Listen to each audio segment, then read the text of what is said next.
naga maqan xorriyadda saxaafadda waynu haysanaa maanta malaa dal adduunka jira oo xorriyadda saxaafadda aynu haysanaa wuu kooban yahay laakiin waxaynu u baahannahay sidaynu uga bixi lahayn waxaynu kale u baahannahay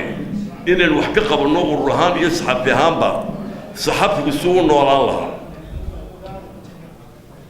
waa qala tegi doontaana ishara dhegaysano waxa weeyaan sidii saxafigu u noolaan lahaa ayaanu ka rabnaa kuwa hadda jooga hadday soo noqdaan iyo kuwa cusub haddaad doorataanba qodobkan kula dadaarmaya waxa weeyaan saxaafaddii way jirtaa waanay hawl gashay xeer aniga kama maqan garan maayo dabarro mooye lugaa laga xila mooye hadda waxay dastuurku ku qorayeen inaynu xornahay oo saxaafadda xu tahay wixii kale lagu daraa waa kaababayna dabrayo kuwaasina caqligeenna u baahan inaynu isku dabarro laakiin saxafigii ma noolaan leeyahay saxafigii nolol ma haysto saxafigii mustaqbalkiisu ma jiro annaga iyo ku waaweyn oo intaa la aleego hadda waxaan ugu higsataan oo moodhal ahaan nolol aanu haysanaa ma jiro ilaahay nolol haysiiyo aamiin dhaha saxafi u kallahaya subxii maxaad ku qadaysaa oo u ordayaa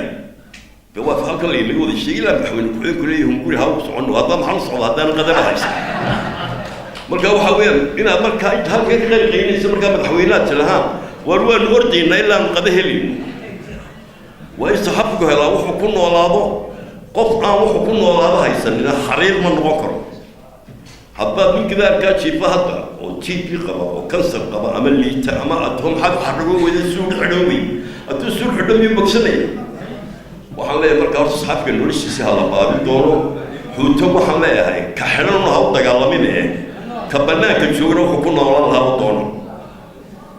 waxaan ii sheegaya marka nin walba walaalkaa wuxuu qabto innagu waxaynu hadda doonaynay oo aynu ku dagaalamaynay waxay ahayd inaan la gulwadayn oo runta la sheego saxaafaddu hadday runta sheegtana aan lagu kogin annagu runtaanu sheegaynaa hadda qolooyinkina boodboodii kuwiina kala hadna qabsanina qolooyinkii hadda shaqaynayay si fiican bay u qabteen shacabka anigu ma sharaxnin inta halka fadhidaana ma sharaxna codna meliho ku ridi maayo umaana ergeni ma neerno annagu odayaashii idin kala qaban lahaa baanu nahay waxaad leedahay xishooda ha isqabqabsanina waa xil waxani saxafinimo iyo aqoon ku doorta kaa dooranaysaan iska dhiga qaliil iyo wixii urayay ku fekeraya dadkan kale ku fekera yaa gaariga wadi kala wasalaamu calaykum